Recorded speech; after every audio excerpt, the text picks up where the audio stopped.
hello friends जय जगन्नाथ मु स्वप्ना आपण मान पाखक पुणी गोटे नुआ रेमेडी नहीं आसी कि बर्तमान आम वर्किंग लेडी जो मैंने अच्छा से मैंने जो ऑफिस रु फेरती बहुत टायर्ड लगे आम जदिव आम पार्लर जाऊे से सब पॉसिबल नुह कि आम एवरीडे किए पार्लर जापरि जो मैंने भी आम जो मैंने भी जाऊे पार्लर मसरे थरे जाऊे किंबा किए किए बहुत कसस अच्छा स्किन पाई से मैंने 15 डेज रे मे भी थरे जापे मु तो पर्सनाली मो कथा कहूँ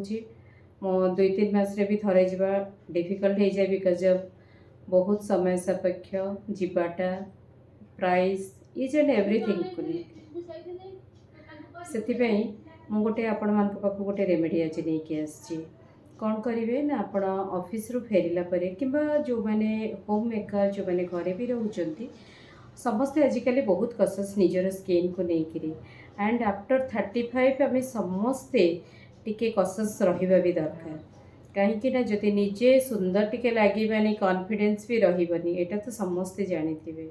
सो आप बेसी किसी करने पड़ानी आम किचन रे सबू सामग्री मिल कौन नवा ना आम जस्ट नवा पैराशूट कोकोनट ऑयल जस्ट गोटे ग्लास बाउल रे नहीं जिबे 1 teaspoon is enough rice flour माने चाउल अटा आजिकल मार्केट रे बहुत इजीली अवेलेबल होची नहले घरे भी आपण जेकोसी चाउल आपण यूज करके धोईकी सुखेबे ताकू ग्राइंडिंग करदेवे जदि इजीली अवेलेबल हो जो मैंने आनीपर it's well and good so टिके चाउल 1 टीस्पून मिक्सअप करिबा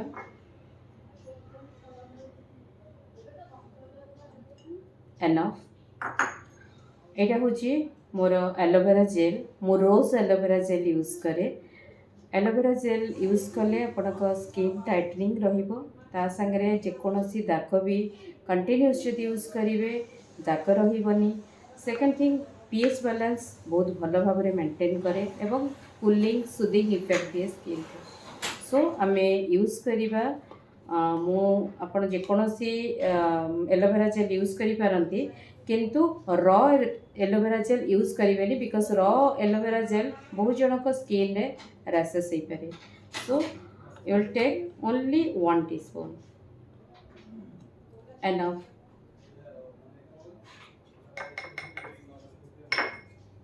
आउ 1 टीस्पून कंचा क्षीर okay then mix it well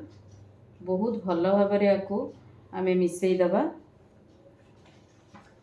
जो मिसईकी आपड़ जिते भी लगेबे टिके जदि आपण को आपण फ्रिज रे रखिदे पारे बहुत भल अदरवाइज जदि आपण जल्दी रे भी थिबे एटा को मुहरे अप्लाई करि परिबे मुहरे अप्लाई करे फ्रिज रे रखिले कौन हम ना कंसिस्टेंटली टिके हार्ड हो जिवो टिके भल हम अप्लाई करने को अदरवाइज एमती टिके एटा लिक्विड फॉर्म हो जाए जोटा कि आमर स्किन माने बोही जीवर चांस थाए जोटा कि भल लगे